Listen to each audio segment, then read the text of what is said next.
Ciri-ciri makhluk hidup. Pertama, bernafas. Bernafas adalah proses menghirup dan mengeluarkan yang melibatkan oksigen serta karbon dioksida.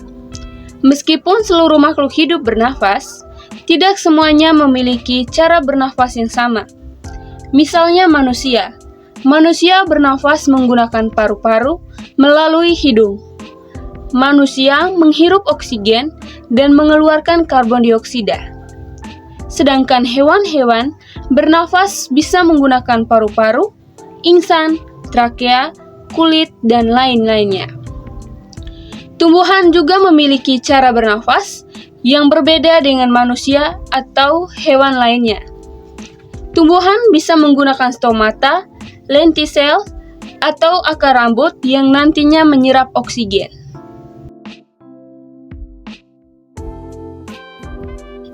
Melalui makanan dan minuman. Makanan dan minuman ini memberikan asupan nutrisi sebagai sumber energi yang berperan untuk menunjang aktivitas atau kegiatan sehari-hari. Minuman yang dibutuhkan makhluk hidup memiliki peran penting sebagai zat pelarut dalam tubuh dan menjaga keseimbangan tubuh. Sedangkan makanan yang dikonsumsi merupakan sumber energi untuk menggantikan kerusakan sel. Namun, proses makan dan minum yang dilakukan makhluk hidup ini bervariatif. Bagi manusia dan hewan, mereka mencari makanannya sendiri. Makanan tersebut kemudian diolah dalam tubuh menjadi zat-zat makanan yang dibutuhkan, seperti protein, lemak, karbohidrat, vitamin, dan mineral. Berbeda dengan hewan dan manusia, tumbuhan mampu menghasilkan makanannya melalui tubuhnya sendiri. Tumbuhan mengambil unsur-unsur dan mineral yang ada di lingkungannya, kemudian melalui proses fotosintesis untuk unsur dan mineral tersebut. Jadi makhluk hidup selanjutnya adalah bergerak. Tapi bergerak ini bukan berarti berpindah-pindah tempat, melainkan memiliki tulang, otot, sendi, hormon yang berfungsi untuk mendukung makhluk hidup melakukan gerakan.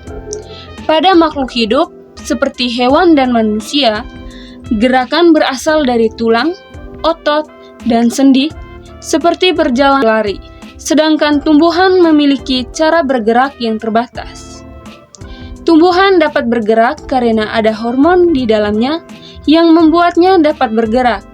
Misalnya, gerakan taksis yang mengikuti rangsangan cahaya matahari. Terdapat gerakan-gerakan lain juga, seperti gerakan nasti dan gerakan tropisme.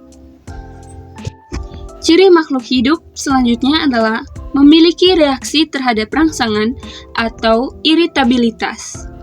Setiap makhluk hidup menerima rangsangan seperti bunyi, cahaya, sentuhan, rasa, bau, dan lain-lainnya. Reaksi terhadap rangsangan dapat terjadi karena makhluk hidup memiliki sistem saraf, sistem hormon, sistem otot, dan sistem indera.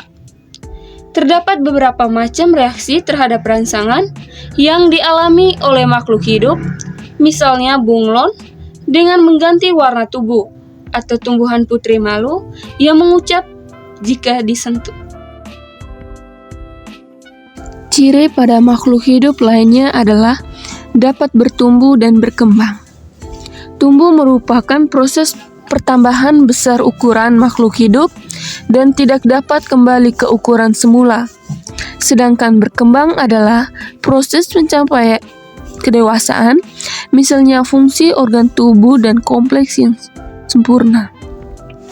Hewan dan manusia memiliki perbedaan perkembangan dan pertumbuhan dengan tumbuhan. Pada hewan dan manusia, perkembangan dan pertumbuhan dapat berhenti, tetapi tumbuhan akan terus berkembang dan bertumbuh hingga ia mati. Seluruh makhluk hidup dapat bereproduksi atau berkembang biak untuk melestarikan keturunannya. Manusia berkembang biak dengan cara melahirkan, sedangkan hewan memiliki beberapa cara, ada yang melahirkan, bertelur, membela diri, dan lain-lain. Sedangkan proses perkembangbiakan pada tumbuhan berlangsung secara kawin atau generatif dan tidak kawin atau vegetatif. Proses perkembangbiakan generatif melalui proses penyerbukan, sedangkan proses vegetatif melalui tunas, umbi, geragi, akar tinggal, spora, atau membelah diri. Ciri lainnya dari makhluk hidup adalah mengeluarkan zat-zat sisa yang ada di dalam tubuh. Jika tubuh sudah mendapatkan nutrisi dan sudah diproses, maka zat-zat yang tidak terpakai akan dikeluarkan karena memiliki racun. Pada manusia dan hewan, zat-zat sisa bisa berupa urin, feses, dan keringat. Sedangkan pada tumbuhan, zat sisa yang dibuang adalah CO2 ketika respirasi dan O2 ketika fotosintesis. Ciri selanjutnya adalah beradaptasi. Kemampuan beradaptasi adalah salah satu ciri dari makhluk hidup. Adaptasi merupakan proses penyesuaian dengan lingkungan. Hal ini diperlukan untuk menjaga kelestarian jenisnya, melindungi diri, sekaligus bertahan hidup. Misalnya, cara beradaptasi unta yang hidup di gurun adalah memiliki punuk berisi lemak sebagai cadangan makanan. Lemak tadi bisa diubah menjadi air dengan bantuan oksigen. Contoh lainnya pada kaktus yang memiliki daun kecil untuk mengurangi penguapan, serta memiliki batang yang tebal dan dilapisi lilin untuk penyimpanan air. Ciri terakhir makhluk hidup yaitu mampu melakukan proses metabolisme. Proses metabolisme adalah keseluruhan reaksi kimia yang berlangsung di dalam makhluk hidup.